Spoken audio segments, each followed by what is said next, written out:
Welcome to episode 24 of Stageworthy. I'm your host, Phil Rickaby. This is a quick reminder that my play, The Commandment, will premiere this July at the Hamilton Fringe Festival in Hamilton, Ontario. If you're in the area, I hope you'll come by and see my show or any of the other great shows at the Fringe. You can buy tickets right now at online at hamiltonfringe.ca, and you can find out more about my play at thecommandment.ca. Now, on Stageworthy, I interview people who make theater, actors, directors, playwrights, and more, and talk to them about everything from why they chose the theater to their work process and anything in between.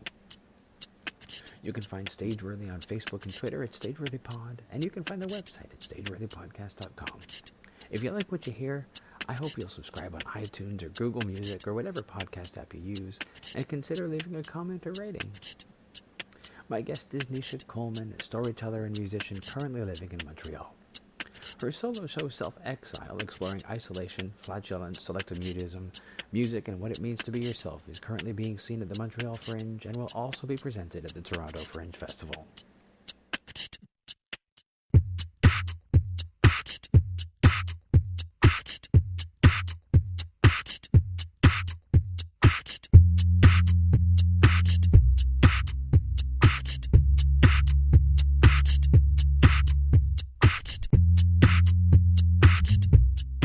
So thank you very much for coming on the Stageworthy podcast. I've been looking at your website just to sort of get a sense of, who I'm talking to and that sort of thing. And one thing that sort of jumps out at me is that theater or the theatrical performance is not really, it doesn't look like that's your background. It looks like more you studied music and things like that. So Yeah. is that right? Well, I've been kind of all over the map. And funny enough, I started in theater, but when I was a kid. I was always acting in plays, and then I auditioned for this community play when I was 10 years old, and I got the part. And so I started acting in plays that were for festivals, like with adults. And so that was my original background in the arts. And then I kind of strayed away from that once I got into music. And then music led to writing, and writing has led back to theater. Interesting. Was there are you conscious of a reason why you sort of left theater for music, or? I think it's just that music demands so much attention. So I delved into the classical music land, and that requires just so much practice and dedication if you want to be serious about it, which I thought I did want to be serious about it. So there just wasn't time to spread myself over all those areas. That's understandable. And so you went from the sprawling metropolis of Huntsville, Ontario to McGill to study music. That's right. I studied 1 year at McGill in music, and then I went to Wilfrid Laurier University and did another year of music there. And then I switched to psychology. So I finished actually with a psychology degree. Okay. So you really have been all over the map in terms of what you've been into. Yeah. So did you just get tired of music, or did you feel yourself drawn to psychology? The real and honest answer to that is I started experiencing more and more severe performance anxiety, such that I couldn't really play anymore when I was under any form of pressure. And I started to get really neurotic. And I thought, do I continue being this neurotic and fighting myself day after day? Or I could, study what it means to be neurotic and switch over to psychology and just write essays about being neurotic. So that's what I did.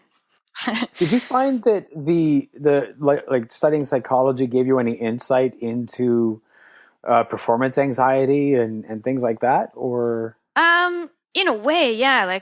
I specifically took a 4th-year seminar class in anxiety disorders and wrote a long essay on performance anxiety that takes all kinds of different forms, like including public speaking, actually. So then, dealing with like professors that in their minds they're absolutely terrified to even give a lecture, and they have this impression that that it's not going well, that everyone's kind of judging them or seeing them a certain way. That's basically just sort of a made-up scenario in their minds.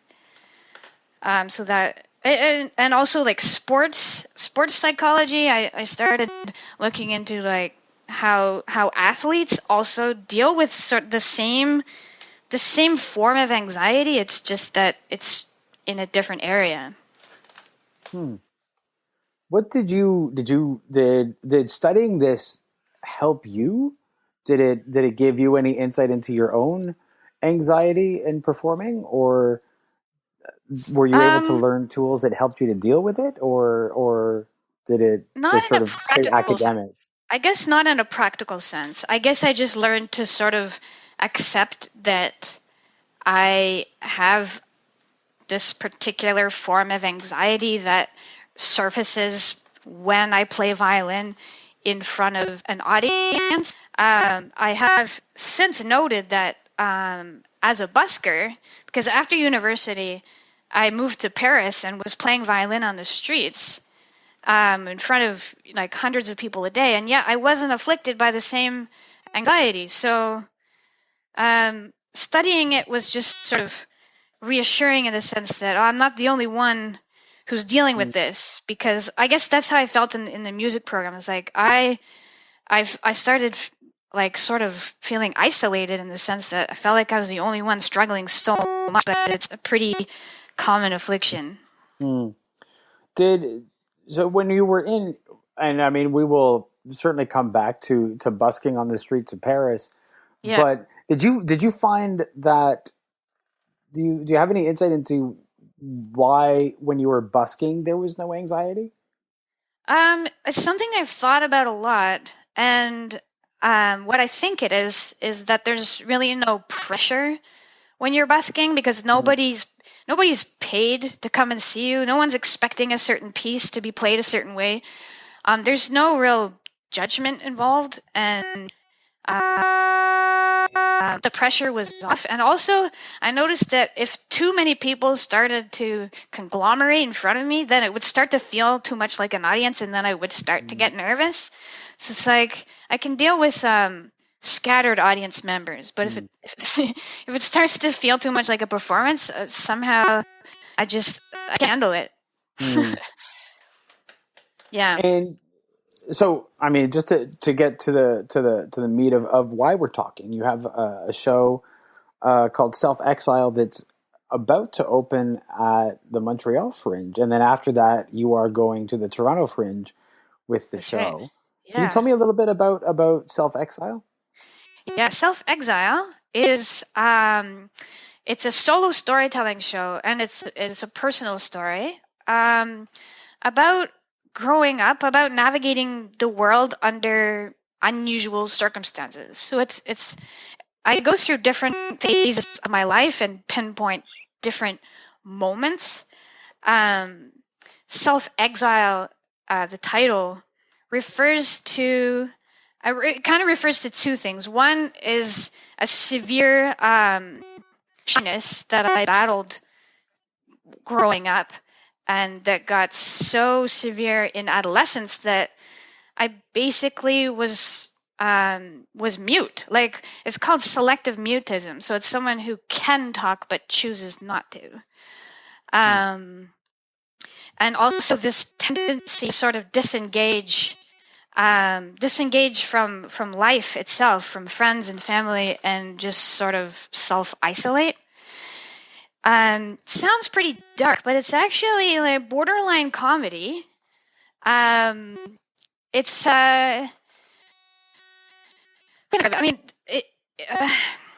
it's really about how I learned to navigate the world the way I am. If that makes sense. Sure. Can you? So you say that it's borderline comedy because it sounds dark, and I think It does, yes. yeah. I guess in terms of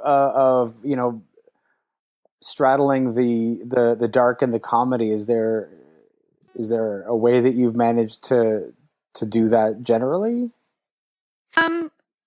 It's kind of my nature to do that anyway in real life. So it's just an extrapolation of that. So for example, like my parents were hippies, so the show kind of opens like with my conception in Edmonton, with my parents just like these bohemians drive across the country in a Volvo. So like that, those are my origins, and it's kind of a funny, maybe unusual start to life. Is this sort of hippie environment, and then the other kind of unusual element is the fact that I grew up on a swamp. So I always use the swamp as like comic relief. Yeah. Okay, so you grew up on a swamp, and that's a swamp outside of or in Huntsville. Yeah. You So sort of like yeah, Huntsville. I guess people in Toronto know Huntsville pretty well. Like it's in Muskoka. It's cottage country. It's where all the Torontonians go for beers and to hang out at the cottages. But then there's the locals, and it's kind of a whole other scene. So yeah, we had our own private swamp, and it was a pretty. I mean, it's an interesting place to grow up because there's no cable TV or hippie parents. It's poverty with a consciousness. It's a form of poverty, but it's its own special kind. So we got outside a lot, and we had all these weird games, and it's just sort of a unique, isolated pot in which to grow up. I'm curious about this journey of yours from theater to music to Paris, back to Canada, and the journey to start to becoming a storyteller. Could you? I mean, I know that that the story of how you got to Paris and your, I guess, for want of a better word, adventures as a busker there is outlined in your book. Right. But yeah. Can you tell me, like, just sort of the Coles Notes version of how you ended up in Paris and what made you a busker in Paris? Yeah. So it's funny. They all sort of overlap. I was actually busking in Halifax one summer, it was a summer during university. I was sick of, being a cashier. I was like, I'm going to do something different. And I went to Halifax. I didn't know anyone there. I just started busking as my summer job. And who should approach but a handsome Parisian man who just says to me, would you like to have a coffee with me? And this kind of thing happens all the time in Paris. Frenchmen are a lot, let's say, less bashful than their Canadian counterparts. And I was not used to that at all. Like, no one had ever approached me out of nowhere. And I was like, oh, of course. So we had a coffee, and he wrote me an email saying, I'm thinking about you. Would you consider coming to Paris? And he even had this line that was, your life will be 10,000 times better than your best dream here in Paris. So I was like, well, I mean, I don't know. I'm finishing university, and I didn't want to go to grad school right away, and I just wanted love and adventure in a new city. And so I just like took a leap. I said, sure, I'll come. I booked a ticket, spent the last of my student loans on a ticket. And basically, as soon as I got there, I could just tell, like, this is not going to work out. Like, this was a bad plan. Not only was it a bad plan, but I didn't have a plan B. I didn't have a visa to actually stay there. I didn't speak French. I didn't know anybody. I had no money, but I did have a violin. And so there was this moment where I was like, okay, do I just go home, like forget the whole thing? Or I have my violin, I can make it go at this. I can just see where it takes me. And that's what I did. And it worked out. And did you learn French did you take a class while you were there, or did you just like learn it on the street? I learned it on the street, which is it's a great way to do it. I had no official French instruction there. It was just every day I would learn more and more words, and Parisians were surprisingly patient with me. And they wouldn't get upset with mistakes. They would actually sort of adopt like a French teacher status, and they would just like correct me all the time. And even like write things in my notebook if I wasn't catching a word, or they were really happy to explain and help me along. So yeah, and I was motivated to learn too. I mean, we learned French in school, but can only take us so far. And I realized when I got there that I was not fluent at all. And I thought I could even get by a little bit, but that wasn't even the case. How long did it take you to feel like you could converse or become fluent in French? It took about 3 months before I had that moment where I was like, oh my God, I'm speaking French. Like I'm having a conversation. It's not just like caveman talk. Or I remember the date very clearly. So it took 3 months of like constantly forcing it, listening to the radio, reading everything I could get my hands on, and talking to anyone who would spare the time. It didn't come naturally, as I had hoped it would. How long were you in Paris overall? 3 years in total. And did you, when you left, did you just decide that you'd had enough? That you'd learned enough?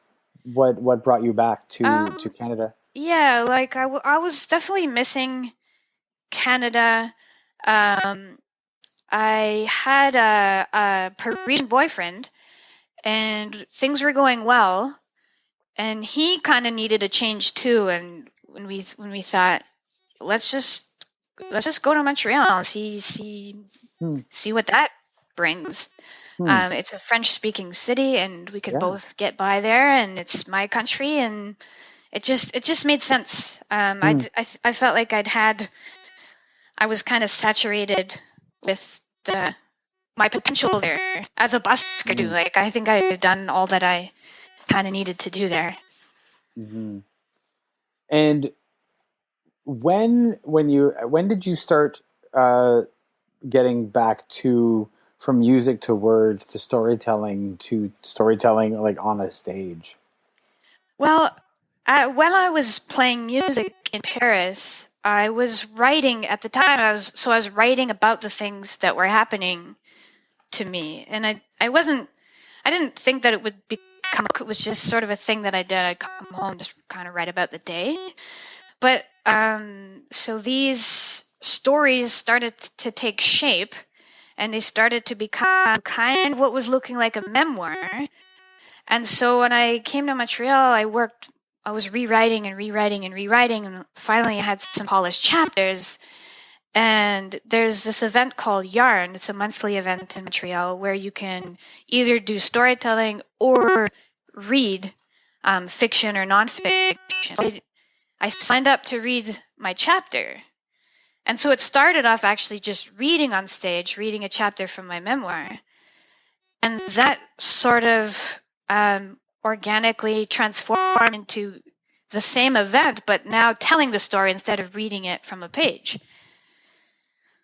And I really like that, actually, because you can engage so much more with the audience. And so then I started telling more and more stories at Confabulation, which is another monthly storytelling event in Montreal. And I feel like it's the best of all the worlds, because it's theater, but it also is writing. And I think it's the art that suits me the most, that I've kind of tried them all on. And what was your first foray back to like creating your own show with the storytelling? Well, I started telling sort of like the more personal stories at Confabulation, and those are 10 minutes. And then my team, Jeff Gandell, who runs the Yarn series, and we decided we would do a double header storytelling show. So we would be on stage at the same time, but we would take turns telling stories. And that was like my first full storytelling show. And that was really fun. So I applied for this grant for the Quebec Arts Council to write a really personal solo show, Self-Exile. And I was really nervous about writing it because it's a very personal show and it's kind of scary to do something completely by yourself. It was the first time I'd ever done it. And I think if I hadn't got the grant, I don't even know if I would have been able to push through right to the end. But the grant came through, and then I had a deadline, and then I really had to do it. I'm so glad that it happened that way. Have you performed the show in front of people before? Yes, I performed it in November as part of the Montreal Solos Festival. So it's only been done once so far. And as your first, and I'm asking this is purely for selfish reasons. As somebody getting up to perform really solo for long form solo for the first time, how was that? It was at once terrifying and exhilarating. Really, and I had a lot of doubts because there's always that part of my mind that's like, who wants to listen to you talk about yourself for 1 hour? It just doesn't make sense. And it just seemed like narcissistic, and I thought, well, is this even interesting to anybody? And my big fear was that people would have that reaction, like, what am I doing here? But in fact, it was really reassuring to do the show because people really reacted to it in a favorable way and were actually really touched by it because it is so personal and it really resonated with people in the audience, and they started to sort of open up to me about their lives, things that they wouldn't necessarily share otherwise. So it was really interesting in the aftermath to like get little notes or have people, come up and talk to me and say, I'm just like that too. As you were creating the show and rehearsing the show, how did you combat? Because you were talking about who wants to talk, who wants to hear me talk about myself for an hour. Yeah. How did you combat those feelings leading into like actually performing it?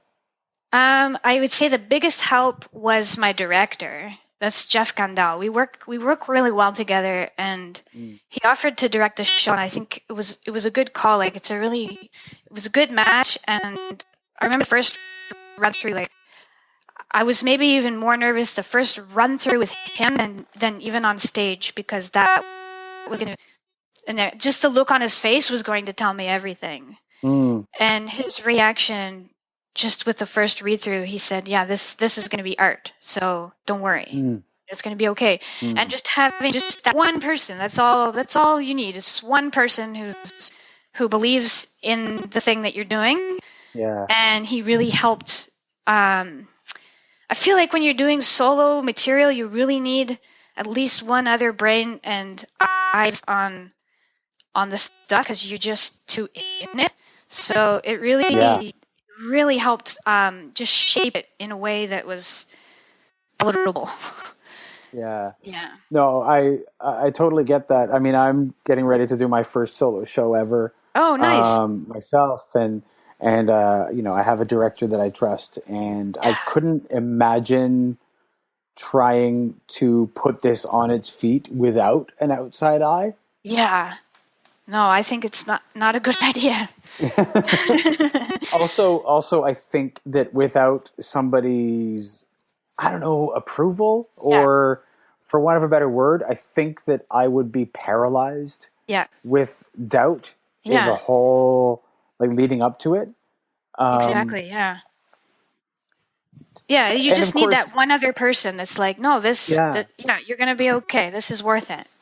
yeah, Yeah. yeah, it's totally helpful. I mean, I know people who have, like, developed a whole show on their own without, like, having somebody come in like that, and I just don't know Yeah. how they do it. I don't know how they manage to do it without somebody who's, like, I don't know, holding their hand as they birth this thing. Yeah. I mean, it You is know, huge. It is like a birth in a yeah, way. It's a good yeah, analogy. Like, I feel like there's so much emotion that comes along with telling such a personal story too. Like, you're kind of processing the material as you're working on it. And so I felt like even in rehearsals, I was still processing the material, and having Jeff there with me sort of validated it so that by the time it was ready for the stage, those original doubts were no longer haunting me. Have you made any discoveries while you've been rehearsing this about the act of performing a solo piece? I don't know about let me think about that. That's a good question.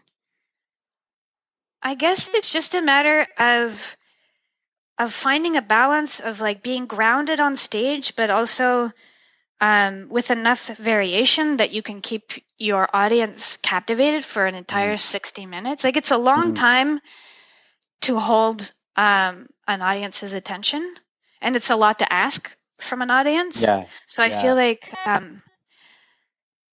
like just keeping the right dosing of not too much energy all the time, but like enough energy to carry you through, and then just variation in like where I am on the stage and delivery.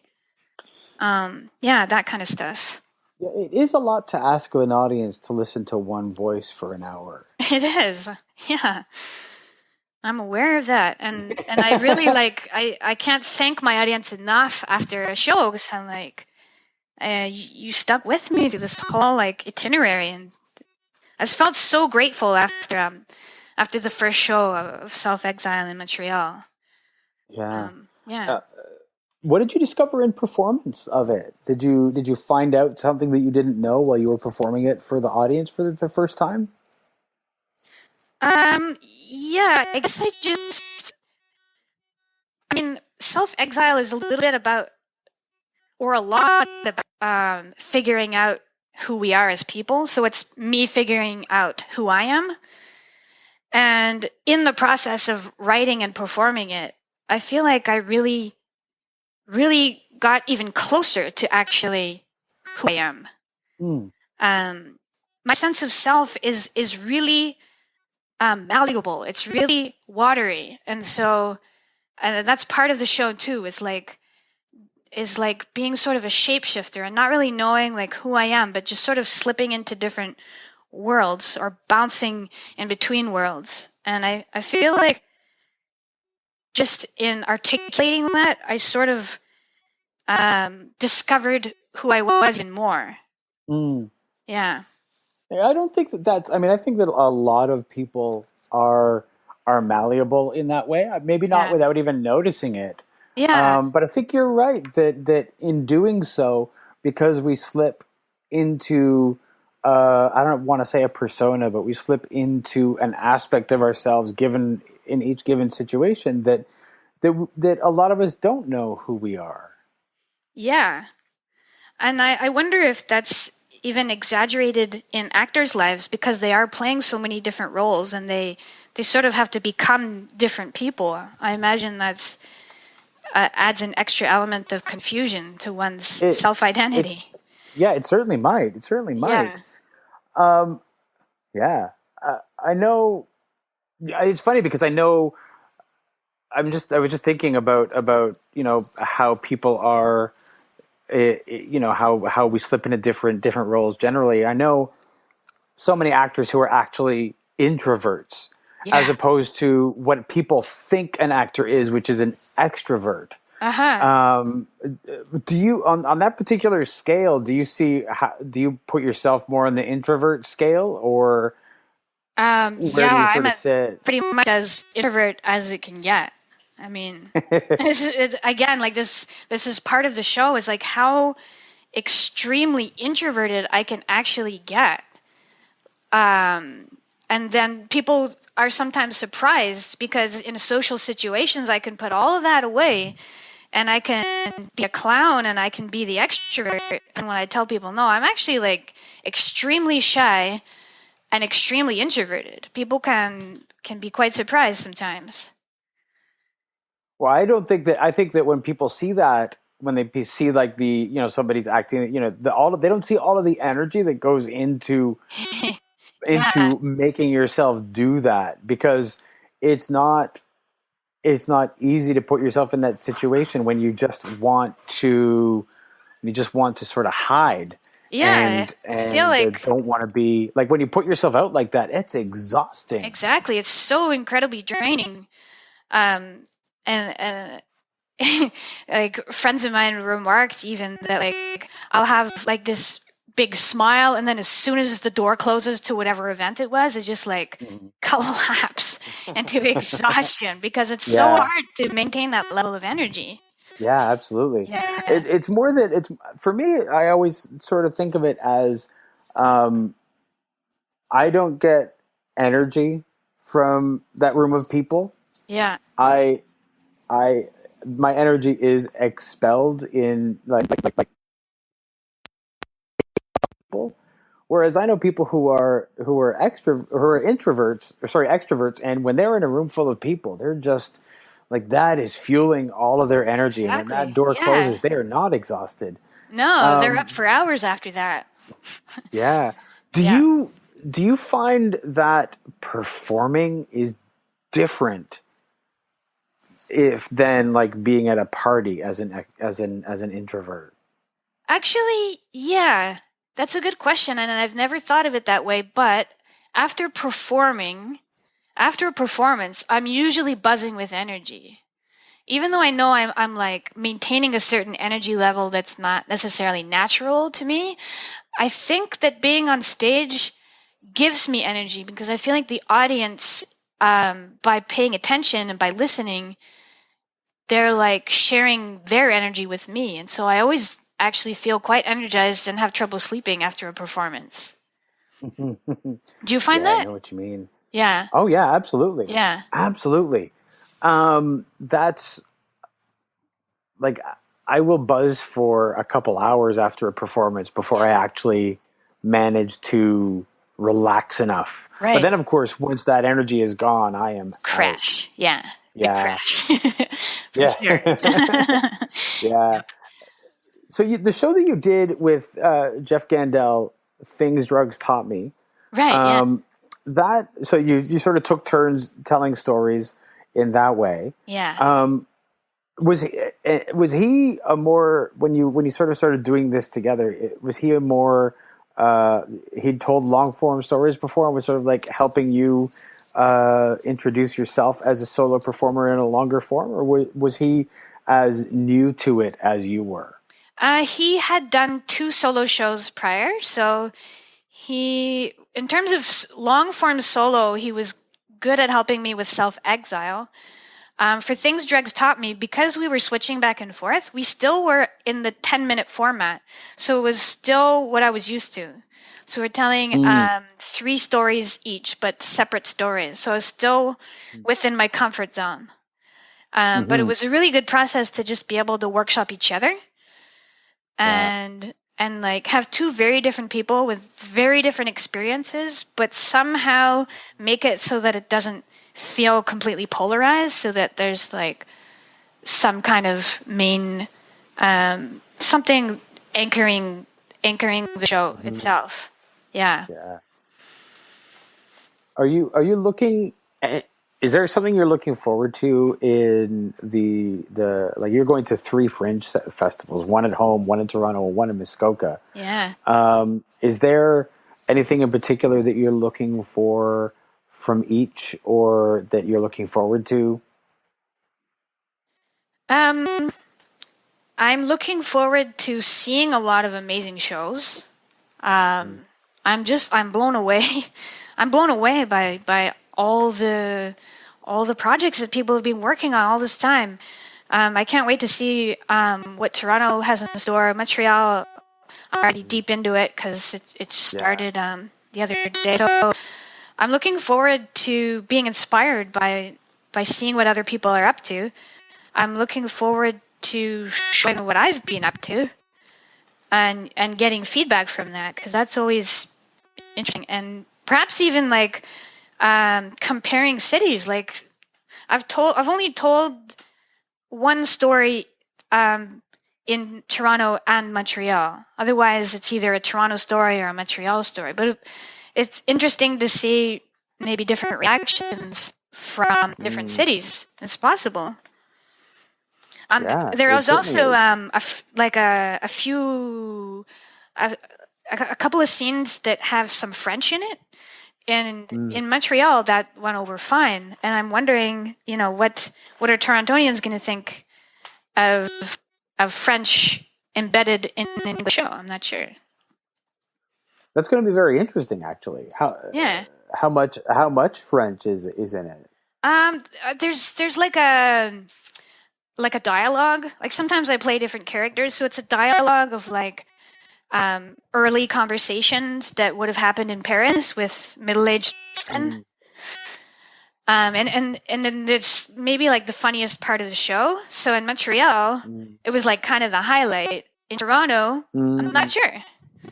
Well, it's funny because you never really know how something like that's going to go over, because sometimes just the sound of the language is enough to let the audience know what's happening. It's true. So they don't necessarily need the specifics. So it's hard to know how that's going to go over. It's interesting too to see like where people laugh, because I've done this once, but I'm sure that like after the 15 shows, I will notice that like, oh, Toronto laughed really loud at that line, and Montreal didn't even have a reaction. Or like the changes. You're never going to know, because each place is so different. Yeah. And every Fringe has its own personality, as you know, you will certainly see. Did you do the Fringe for All in Montreal? I did. Yeah, it was insane. Yeah. Oh my gosh. How many local companies were part of that? Do you remember? Oh, well, I know that like the first half had about 40. So then there was a second half. So yeah, it was wild. The energy level was insane. I'm a Fringe rookie. Do they still do a second? Oh, this is your first Fringe? This is my first Fringe, yeah. That's cool. Do they still do the? I guess the Fringe for All, that was the local Fringe for All, and then there's the out of town Fringe for All. Are you planning to go to that as well? Oh, yeah. I might have a tech rehearsal that night, but I'll try and make it for at least some of it. Yeah.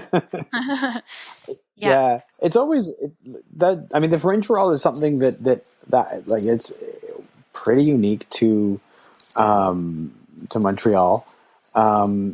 I think a couple of other cities do something similar, but it's not as common. It's not that common. So Toronto doesn't do anything like that. Yeah, I was wondering. Because it's a really good opportunity to just sort of showcase a little bit what's going on. Yeah, it is.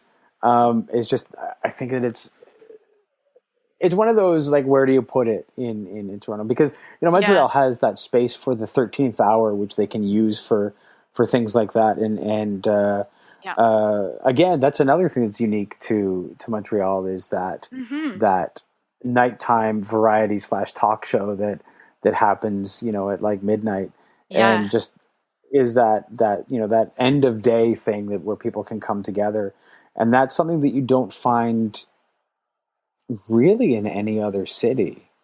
I was wondering about that. Yeah.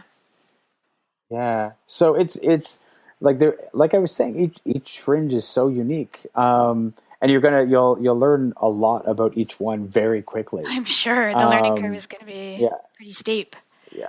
Yeah. I mean, I knew one of the things that got me was when I did Montreal Fringe a couple years ago, the discovering that, because I was used to a situation like in Toronto where you flyer the lineup. Yeah. And in Montreal, when we were there was almost never a line. So you couldn't flyer the lineup. People would just sort of show up and go in. So you had to flyer people coming out, which was an unusual thing to do for us. But one of those things that you pick up pretty quickly because you got to figure out how to promote your show. Yeah, it's a real that's a real struggle for me. It certainly doesn't come naturally, and I'm trying to. I really appreciate all these ways that Montreal has for artists to promote their stuff. They also have a Fringe moi, which is like you send in a little video, like a little cute little thing of 30 seconds, and there's a lot of retweeting going on, and it's really good that way. For Toronto, I'm really racking my brain for those kinds of opportunities. It is. I mean, they're all different. I mean, Toronto really becomes about the legwork and the Fringe Club, and just doing the legwork and getting your word out.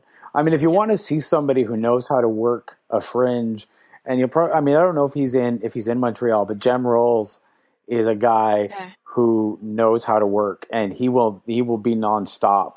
Right. Going from venue to venue, talking about his show, and he's really sort of got it down. And as an introvert myself, that's the hardest part of a Fringe festival. Just let me get on stage and do my show. Seriously, don't make me talk to people about it.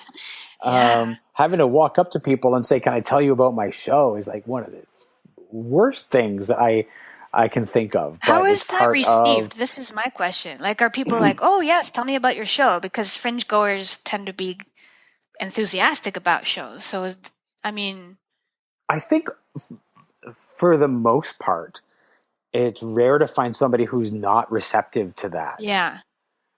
I've only been in one city where people were not receptive to that. Okay. I did the Calgary Fringe a number of years ago, and the number of people who you'd walk up to them and say, "Hey, could I tell you about my show?" They'd be like, "No." Oh man. And you'd sort of be like, "I don't know what to do now." Right. That's awkward.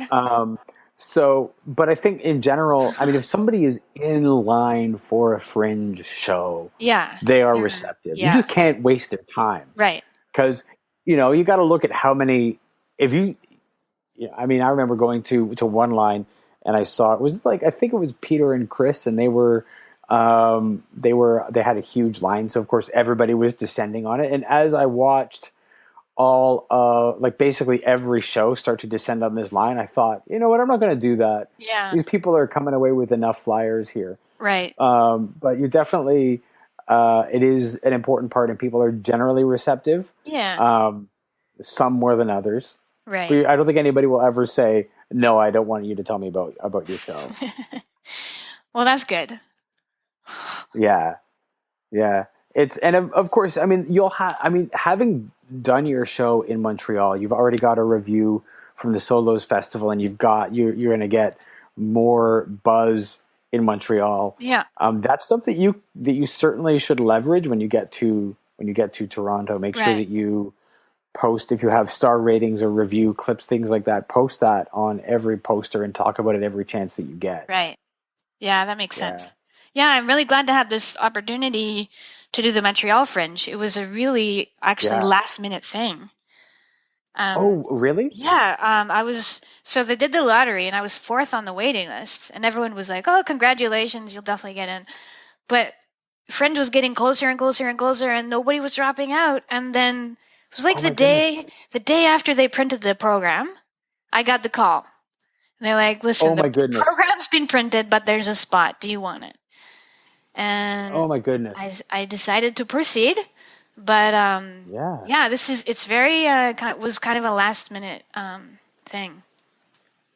Yeah. It's a bit scary. I got into the Montreal Fringe off their waiting list, but I didn't, or sorry, the Hamilton Fringe off their waiting list, but I didn't know I was on the waiting list. Oh, really? That's funny. Because I was here, and the Toronto Fringe, when they do their lottery, they announce who's on the waiting list. They sort of tweet that. So if you're not there, you could see. Hamilton didn't tweet that, so I had no idea that I was on the waiting list until I got an email in December saying, "Hey, do you want to be in?" And I said yes. That's an interesting surprise. I mean, yeah, it was a good surprise. Yeah. But yeah, it's so. I mean, when the closer you get down to the wire, it's so. It can be so hard to get everything in place to promote the show, but it sounds like, I mean, you've got a good foundation in Montreal for promoting the show, it sounds like. Yeah, I mean, I have the advantage that it's my city for sure. I think if it was any other city, it wouldn't be worth this gamble, but because I know enough people, and I think like through word of mouth and rallying and maybe some press, I think maybe it's definitely going to be worth it no matter what happens. Yeah, and I'm happy to have a run before Toronto too. Well, that's always. I mean, not to. I'm going to give you a bit of just a quick Toronto Fringe thing. Toronto has a bit of a reputation about the performers who aren't from here, and you can do well here. Mm-hmm. But it is hard off the top to get noticed here. Yeah. Because it's very focused, very like navel gaze, very much interested in what's from here. Yeah. I mean, in Montreal, most cities are like that a little bit. There are some other cities which are very interested in the stuff that's coming from away. Yeah. Toronto is particularly interested in the stuff that comes from here. Right. So, but definitely, although the first couple of days, everything is focused on itself, you can still do really well here once everybody is done looking at themselves. And definitely, I would recommend talking to. And again, this is one of those things. Oh my God, talking to people. Yeah. I hate it. Yeah. And like talking to people at the Fringe Club and getting people to come and see the show and talk that out. So yeah, I'm prepared. I'm gearing up. It's going to be like good. 10 just complete social days. Like I can't even slip into my introvert pajamas at all. You're just going to get home and every night and just collapse. Yeah, totally. I'm prepared. Yeah. So any last things that you want to say before we finish off about Self-Exile or anything else? I guess I just want to say, like, I know the way I described it early on is like, it sounds really dark, but it really isn't. I hope people believe me on that one. So I'm actually looking forward to seeing it. So okay, cool. Definitely something. I don't think that you haven't turned me off from talking good. about it. So that's I at least have one audience member. That's good. There you go. I will be there.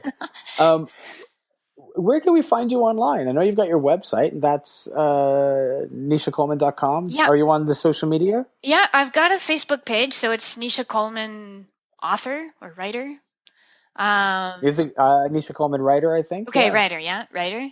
I'm on Twitter. I'm on, what else? Instagram. I try and do all the things you're supposed to do. I try to keep up with that stuff. Of course, yeah. Yeah, but my website, most of the important stuff is on there. nishacoleman.com. Yeah. All right. Well, thank you so much for talking with me today, and I'm looking forward to seeing your show when you come to Toronto. Thanks for having me.